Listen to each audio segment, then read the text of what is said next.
employers of labor. They are people that, have invested so much in Lagos. These are not people that are just coming and are not adding value. These people are generating huge amounts in tax revenue for the state.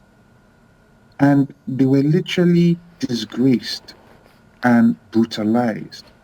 And violence was put on them because they wanted to, perform their civic duty. So we must restore the idea of Lagos. The idea of Lagos that was set by the Aworis and Igbos and indigenous people of Lagos was a state that is welcoming to everybody. The state that historically has been trading with the Portuguese, the British, the world. And people were welcome and they were allowed to thrive because of the hospitality that indigenous created. That is the history and spirit of Lagos. And this must be restored, right?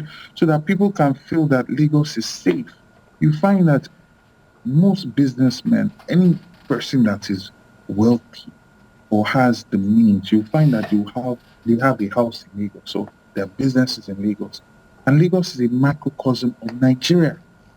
It is cosmopolitan in nature. It has been for centuries.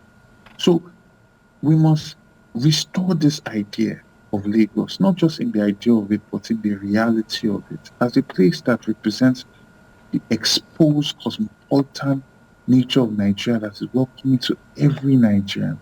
And every Nigerian has a place there. And yes, we must also respect indigenous rights.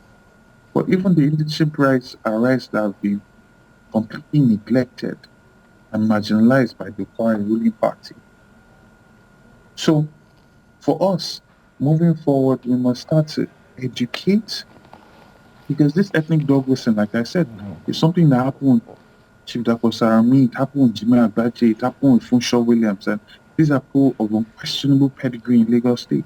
So why must a people still consistently be fooled where you have ethnic coloration that is hiding the actual things that really matter, which is accountability, transparency, good governance?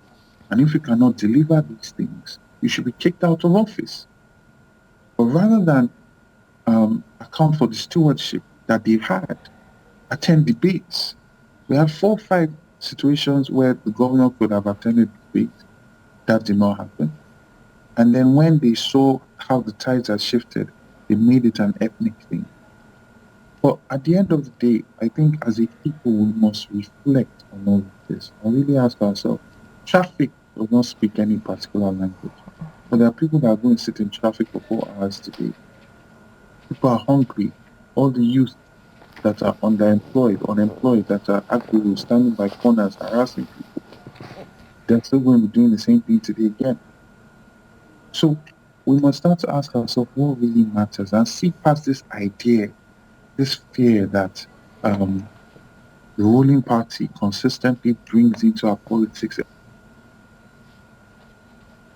every 4 years. But then things of Yoruba interest, like I keep alluding to, when herdsmen were coming into the southwest, they were quiet. When they were setting up Amotekun, Osun governor and Lagos State governor were conspicuously, consistently missing from those things. That's one of the major interests of Yoruba. But you see, so for us as a people, I think we need to rethink and really dig deep and understand what are the drivers of the success of Lagos. Because Lagos is successful in spite of the inefficiencies of the government, right? And you have to look and see the people that are behind this success are stakeholders in this state. And stakeholders should have a say. It's like taxpayers. You cannot have taxation without representation. Taxpayers must be free to elect people that represent the interest of their people. And we should have fair elections. It's a disgrace that Lagos has exposed and as cosmopolitan and as, highly placed, is having elections that are based on violence and suppression and intimidation and ethnicity. It's a real disgrace.